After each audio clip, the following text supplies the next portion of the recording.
Everyone thinks the only way to make real money in commercial real estate is by owning properties. Now, I do think it's probably the best way to do so, but there are a million ways to make money. But today, I'm going to show you the top 4 ways to make real income in commercial real estate without wasting any time, effort, or money.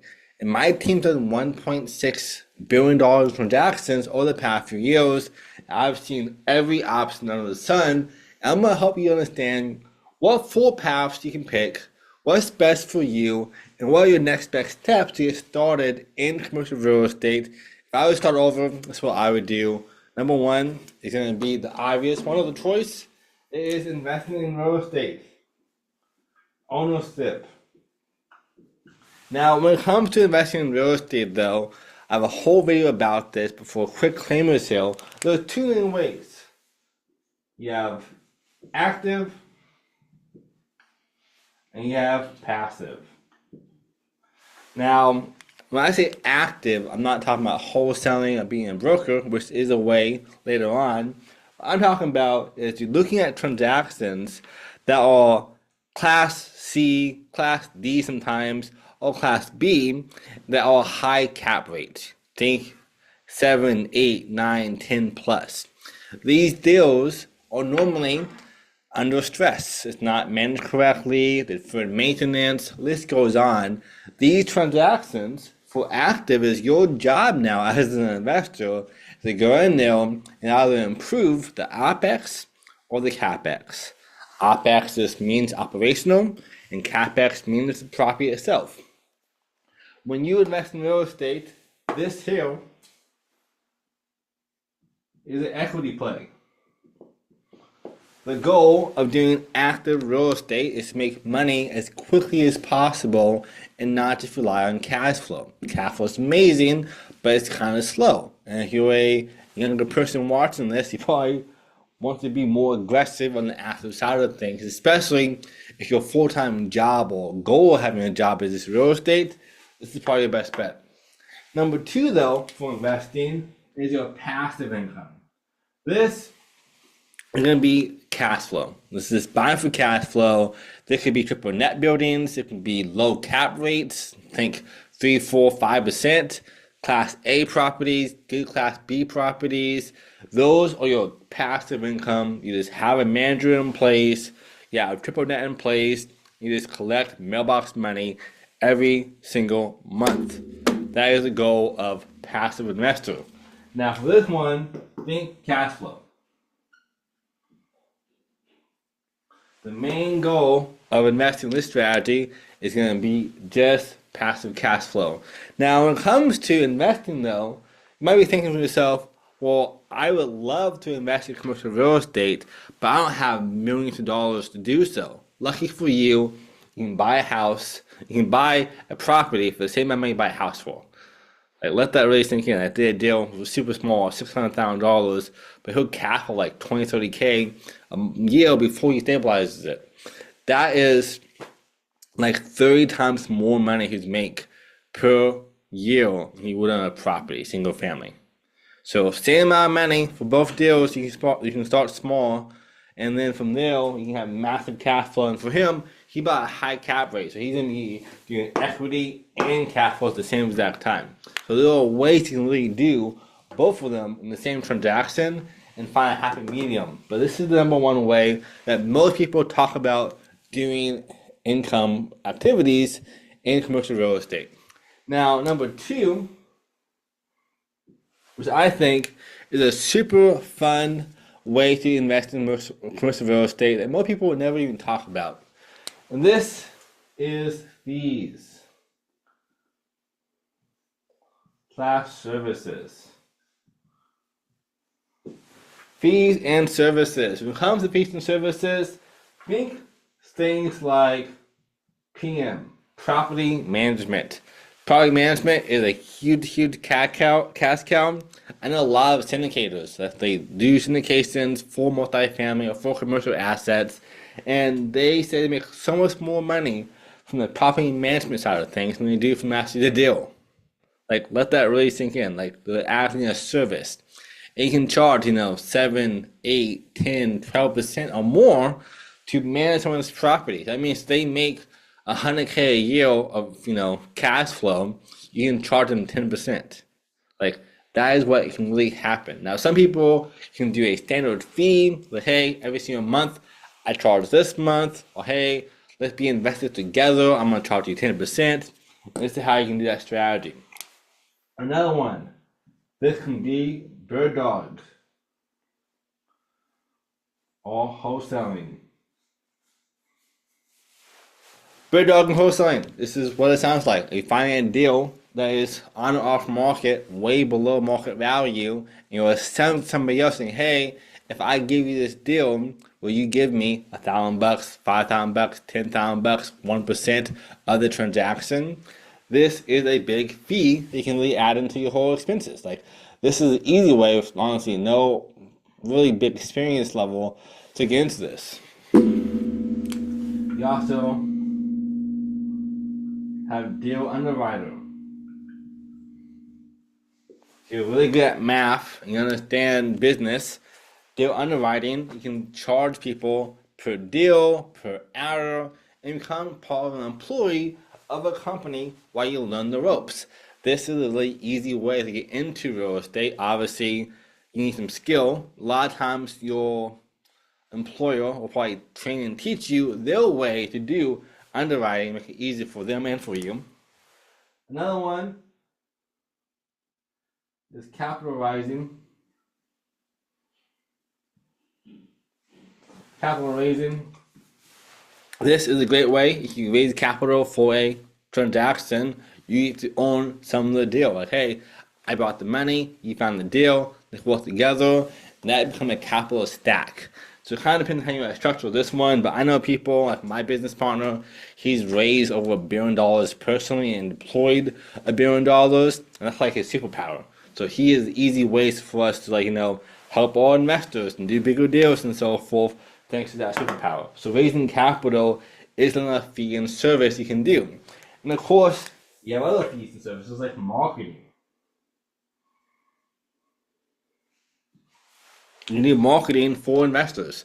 When I first got into real estate almost a decade ago, well, probably 6-7 years ago, I don't know, about a decade ago, I used to do marketing for agents and for investors for 5 years before my license. Like my job, I help them sell and find properties to buy through my ads. And I would charge them, $5K a month plus ad spend to do so.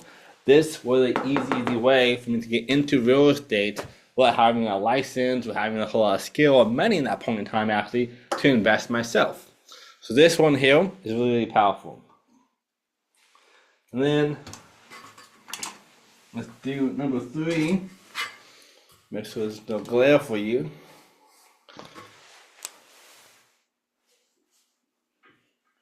Number 3 is going to be a super powerful one for you as well. This one is going to be partnerships.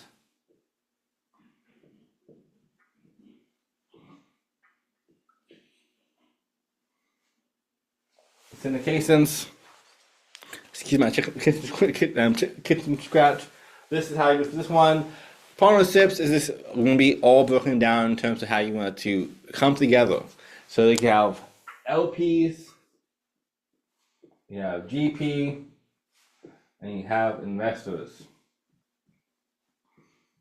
In some cases, you can have like board members. Say, hey, I'm a consultant for this company, or for you guys in this transaction. I don't want to be involved. I don't want to put my money in there, but I'll help you for a part of the deal. Maybe someone's retired or just having a lot of fun with life, or even like sponsorships as well is part of this too. LP from the partner, that means they are the people who are just bringing you the money. They're the ones that are just in the background more often than not, saying, hey, I have money, but I don't know how to do transactions. And this is why they come into place, because they want to be part of a deal. And normally they find somebody who is the GP, the general partner, who has skills. So one has money, one has skill. And this is an easy way for them to be part of the whole transaction and pretty much do all the legwork. So if you have no capital right now, but you have a lot of experience in real estate, or you work super hard, it's still a skill, that is part of the GP area. They help manage the deal, find the deal, negotiate the deal, the whole 9 yards, to make sure the transaction makes the most amount of money for not only themselves, but also for the whole capital stack, which is the LP, the GP, and also the investors. The investors sometimes can be part of these two things, or can be you guys are raising funds from the last party who's doing capital raising and say, hey, I found some investors for a transaction. They want X% of the deal or monthly payouts. As to how that is worked on this side. So there are a few ways to partnership with other people with or without money, depending on where you're at currently in your career. And of course, the last way, the big four, is a broker, which is what I am. Now, there's two main ways to make income as a broker. Number one is leasing. Number two is deals. This is a super low barrier to get into. Take some classes online or in person, pay some money, have a clean background, and then boom, you're now officially a CRE broker or a regular real estate agent. Same thing. And can now help people do transactions. Caveat, easy to do to get your license, hard to actually do. Like, there's 2 million agents in America. 1.5 million agents sold 0 homes, and last year in 2025, let's see, 2024 and 2025 now, so 3/4 of 2 million people did nothing, and top 10% sold like 10 homes, top 1% did over 40, 50 homes. My team's done $1.6 billion in transactions over the past few years, which is no easy feat. And this is a strategy though. Like, you can get into deal flow. I think it honestly is probably the safest route of all of these. Because if you're investing in assets, you need to have skill levels or have a broker helping you. If you're in a business inside of the thing, also skills involved. Probably that's the other easiest one to do. Of course, partnerships takes more skill and money. So depending on where you're at, that could be a possibility for you as well. And also being the broker side. Now, for you watching this, I actually suggest instead of being a broker yourself, down below, link in the description, have a call me directly. I can walk you through the best strategies to help you make the most amount of money in your next investment, save you more money. If I don't save you at least 5 or 6 figures, you pay us nothing. And so far, all our clients have saved a minimum of 5+ figures with our help in doing transactions. So down below, call me directly, no obligations, but out there for your opportunity to get more deal flow. We do the whole 9 yards for you. And those are the 4 big ones. Now, when it comes down to what is best for you, it really comes down to a few different things. So I want you to really see this and think, wow, that is me. So if you're new, you have no experience, no capital, and you're just like brand new, you have broker or entrepreneur. Those are your 2 best ways to make money if you're like brand new. Number 1, because if you've never done anything before, it's easy to get started into it, especially the entrepreneur route. Broker does take some skill level. Actually, a lot to be good at it. A lot of skill level. Entrepreneur, same thing, but like you can really get into like AI automations and strategies and ads and content creation. There's a lot of ways you can help people who are in the commercial space get more deals done, and it'll pay you happily to do that. So that's easy, number 1. Number 2 is people who are going to be, has skills, but no capital. And the skill could be actual skills, or it could be time. Like, time is having skills as well. You work super hard, have a work ethic. This is also a skill as well for people too. This is going to be mostly the GP. This is people who are doing partnerships and syndications to help you find deals, source deals, negotiate deals, structure deals, manage the transaction afterwards.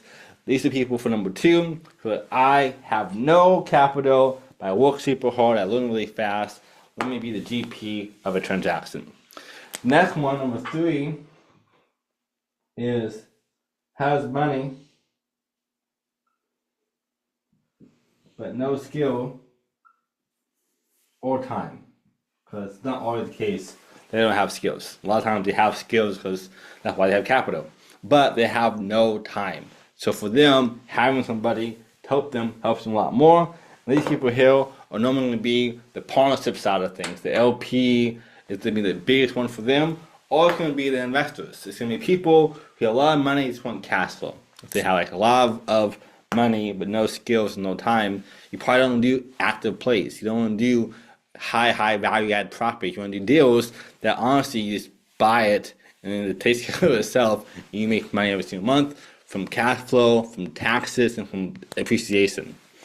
Then number 4, which is the last one, is the people who are trying to make a legit business out of this. Not just be a broker, not just be an investor, but like actually this is a full-time thing. It's going to be builders. Builders, this one here is going to be a combination of either you're a broker, a partner, or mostly fees and services, or for that one. So when you see these 4 categories, honestly, the main 3 of these. Are you brand new with no experience? Can you do services? Be a broker. If you are a number 2 person that has a lot of skills but no money, can you be an LP or a bird dog? Help people do transactions. Number 3 on this one, if you have money but not a lot of time or skills, can you help people invest in deals? Can you raise more capital? Or can you also do some kind of investing? Hopefully this all makes sense to you guys down below. Let me know, what is your favorite of the 4? Do you love investing? Do you love doing fees and services? You want to be a broker, potentially, or entrepreneur inside of real estate? Or you want to be more a partnership situation? Down below in the description. And of course, I have a whole video for you as well that breaks down A to Z how to invest in commercial real estate, your whole crash course for free that most gurus will charge you tons of money for on there for you right there. There's a lot of handouts and free PDFs for you too in that one video. And of course, you want more help and more support, and you don't want to deal with finding deals, making the wrong decisions, paying too much money for transactions. No worries. Down below, link in the description, have call me directly, totally for free, and we will help you find deals, underwrite deals, manage the transaction, and the whole 9 yards in a white glove experience. Make sure you get the best results as fast as possible. And of course, if we don't save you these 5-6 figures, you pay us nothing. And so far, all our clients have made way more money for our help than without our help. So hopefully you'll be next on that list as well. But as always, thanks for watching. Smash that like button, give us a tag, share this video, subscribe, and I'll see you on the next one. I'll see you at the top. Thanks for being here.